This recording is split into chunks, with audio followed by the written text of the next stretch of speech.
গতকাল ছিল জগন্নাথের রথযাত্রা, আর রথযাত্রা উপলক্ষে আমাদের বাড়িতে একটা জমজমাটি ব্যাপার। সকাল সকাল স্নান টান করে গপুকেও খুব সুন্দর করে স্নান টান করিয়ে সাজুগুজু করিয়ে মন্দিরে নিয়ে গিয়েছি। তার ভিডিও তোমাদের সাথে শেয়ার করেছি গতকালই।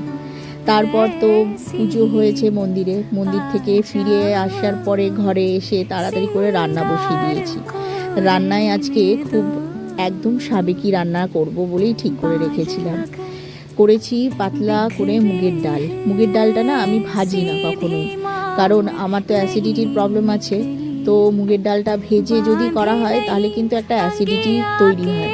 তো সেইটাকে অ্যাভয়েড করার জন্য আমি ভালো করে মুগের ডালটা ধুয়ে ওটাকে কুকারে সেদ্ধ করে তারপরে যেরকম ডালে ছুকি সেরকম ঘি দিয়ে একটু পাঁচফোড়ন দিয়ে আর কাঁচা লঙ্কা দিয়ে একটু ছুকে ডালটা নামিয়ে দিয়েছি। তারপরে করেছি ডালের সাথে খাওয়ার জন্য মুচমুচে পটলের বড়াটা ভীষণ সাবেকি।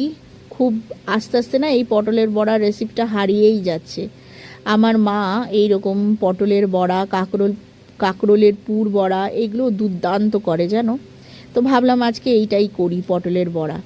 আর সাথে করেছিলাম মোচা দিয়ে ডালনা, সেটা হচ্ছে ধোকার ডালনা। মোচা দিয়ে ধোকা বানিয়ে সেটা ডালনা করেছিলাম। তোমাদের যদি পটলের বড়া বা মোচার এই ধোকার ডালনা রেসিপি দরকার হয় অবশ্যই কমেন্ট করো, আমি তোমাদের সাথে এই সুন্দর রেসিপিসগুলো শেয়ার করব। আর এইগুলো করতে একটু খাটনি আছে, একটু টাইমও লাগে, অনেকটাই টাইম লাগে, খাটনিটাও অনেকটাই, তবে খেতে কিন্তু দুর্দান্ত হয়। তোমরা কিন্তু ট্রাই করতে পারো, আমাকে বলো কমেন্ট করে তোমাদের যদি রেসিপির প্রয়োজন হয়, আমি অবশ্যই তোমাদের সাথে এই রেসিপিটা শেয়ার করব। এই রেসিপিগুলো না আস্তে আস্তে আমাদের বাঙালি হেসেল থেকে হারিয়েই যাচ্ছে। কত সুন্দর সুন্দর রান্না আমাদের ঠাকুমারা, মা, তারপরে মাসিরা সুন্দর সুন্দর রান্না জানতো, আর আমরা তো হারিয়েই শর্টকাটেই সব কিছু চেষ্টা করি। তো ভাবলাম আজকে একটু সাবেকি রান্না হোক না। আর এর সঙ্গে গরম ভাতের সঙ্গে একটু ঘি দিলে দুর্দান্ত লাগে।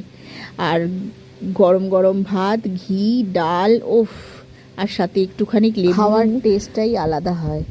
তো চলো, এই ভিডিওটা ভালো লাগলে অবশ্যই কমেন্ট করে জানিও, ভালো লাগলে একটা ছোট্ট করে লাইক করো। আপাতত এইটুকুই, দেখা হবে নেক্সট ব্লগে, টাটা।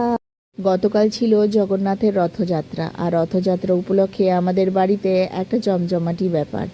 সকাল সকাল স্নান টান করে গপুকেও খুব সুন্দর করে স্নান টান করিয়ে সাজুগুজু করিয়ে মন্দিরে নিয়ে গিয়েছি।